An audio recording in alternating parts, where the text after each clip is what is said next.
Welcome back mga kaaldab. Ito na naman po ang inyong lingkod, si Mr. Destiny. At siyempre panibagong update na naman po tayo.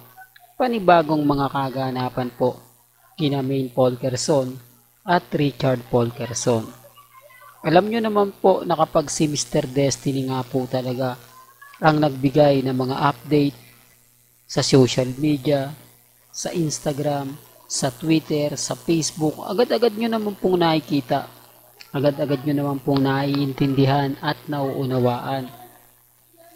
Sa mga video po na ina-upload natin, lalo na nga po ngayon na family weekend, talaga naman pong nakakatuwa. Di po ba? Kasi dito nararamdaman nyo ang presensya ng Aldab Nation.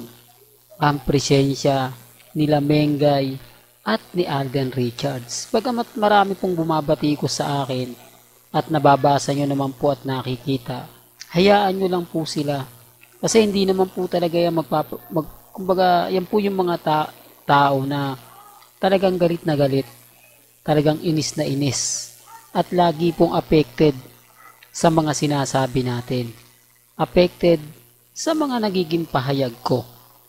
Hindi po ba? Hindi, real talk to mga kaaldab. Kaya nga po ko hindi basta-basta nagpapa-apekto sa kanila. Hindi basta-basta nagpapatinag po sa kanila. Kaya nga po sabi ko sa inyo, lagi kong nire-remind, lagi kong pinapaliwanag yung mga bagay-bagay po na nakakatuwa at nakakataba po ng puso. Lalo na nga po kapag ang pinag-uusapan natin sina Alden at si Maine. O ano ngayon ng mga banat nila sa akin? Si Mr. Fake News, si Mr. Paasa. Wala po silang bukang bibig po kundi ganun ang ganun. Ngayong family weekend, family bonding moment, hindi po ba? Bakit walang update? O walang update, walang post si Mengay at si Alden Richards. Doon pa lang po may isip nyo na parang, kumbaga, parang may mali eh. Hindi po ba?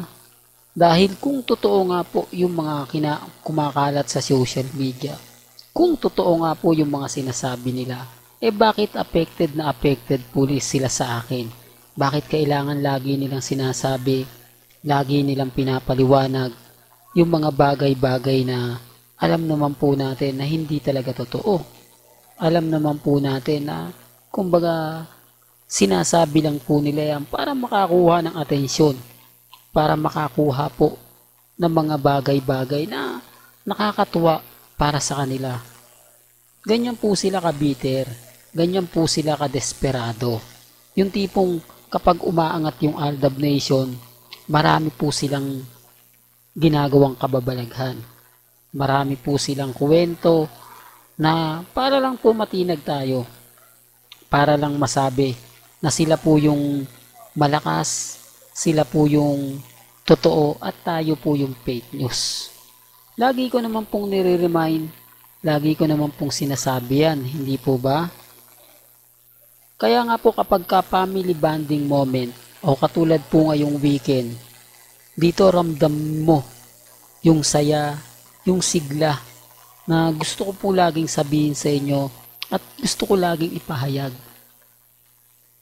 Sa totoo lang po, kumbaga kaganapan naman po talaga ni Alden Richards. Totoo naman po, hindi po ba? Na laging may bakanting lamesa.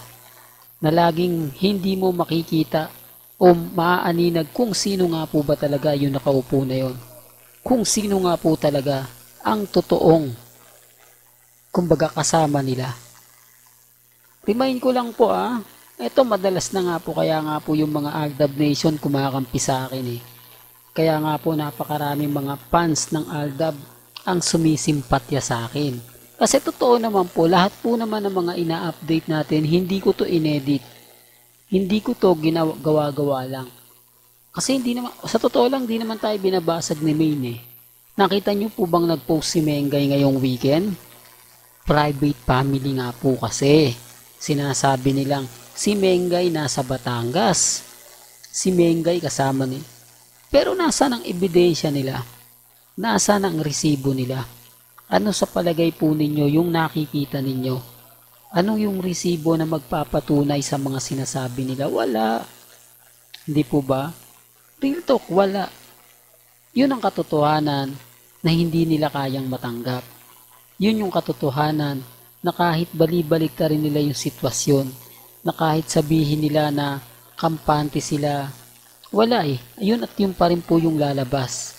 Yun at yun pa rin po ang kumbaga makikita. Kaya nga sabi ko sa inyo, doon sa mga bitter po sa akin, sa mga affected po sa akin, wala na, di po ba? Tanggapin na lang po nila yung katotohanan.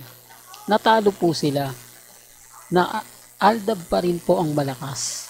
Aldab pa rin po ang matatag. Aldab pa rin po ang kampante. Aldab pa rin po ang hindi natitinag at hindi nagpapaapekto. Hindi po ba? Hindi, real talk. Kaya nga po sabi ko nga po sa inyo, ang daming mga kwento ang lumalabas, pero nananatili po tayong matatag. Nananatili po tayong malakas. Nananatili po tayong kumbaga hindi natitinag. Ano man po yung pahayag nila at nakikita nyo naman po at napapanood nyo naman po. Di po ba? Hindi, real talk mga kaaldab. Respeto na lang po sa mga bitter po sa akin. Sa mga paulit-ulit na sinasabihan tayo na itigil na po raw natin, marami na raw pong nasasaktan, marami na raw pong tao ang kumbaga nadidismaya sa ginagawa ko. Sino nga po ba yung nadidismaya? At bakit naman po sila madidismaya? Ano nga po ba ang rason kung bakit sila nadidismaya? Hindi, ako nga po yung tipo na kapag may nakita kayong post, kapag may nakita kayong update, hindi tayo kumbaga nagre-react, hindi tayo basta-basta. Ang ibig kong sabihin, hinahayaan ko lang po sila. Hinahayaan ko po sila, gawin po nila yung gusto nila. Hinahayaan ko sila na magbigay po ng mga opinion po nila. Hindi po ba? Hindi, real talk mga kaaldab. Ganyan po sila kabiter. Ganyan po sila kaapektado sa atin. Kaya lang po, syempre, andun na yung point eh. Andun na yung point mga kaaldab na kailangan natin tong gawin. Kailangan natin tong sabihin. Kailangan natin tong ipaliwanag. Lalo na nga po ngayon, naramdam mo yung mga sinasabi at pinapaliwanag po nila. Real talk mga kaaldab. Pero wala eh. Baga, yun at yun pa rin po eh. Hindi po ba? Pasyensya na po kayo kung bakit paulit-ulit lang po yung sinasabi ko. Para po magising sila sa katotohanan. Para lang po malaman nila ang buong istorya at ang buong kwento. Para po alam po nila na kahit anong gawin po nila, kahit ano po yung sabihin nila, ang Aldab hindi po nagbabago. Ang Aldab na andyan lang po yan, matatag at kalmado at syempre kampante. Hindi po kami basta-basta natitinag. Hindi po kami basta-basta nagpapaapekto. Ngayong family bonding moment, pabor na pabor po ba talaga sa Aldab Nation ang sitwasyon? Dahil kung anong galaw po ni Mengay ngayon, kung ano po yung update ni Mengay ngayon, yun lang naman po yung lagi kong sinasabi. Yun lang naman po ang lagi kong pinapaliwanag. Bagamat maraming istorya, maraming kwento, normal lang po yun. Ang importante lang po sa akin ay makapagbigay sa inyo ng buong istorya at buong kwento.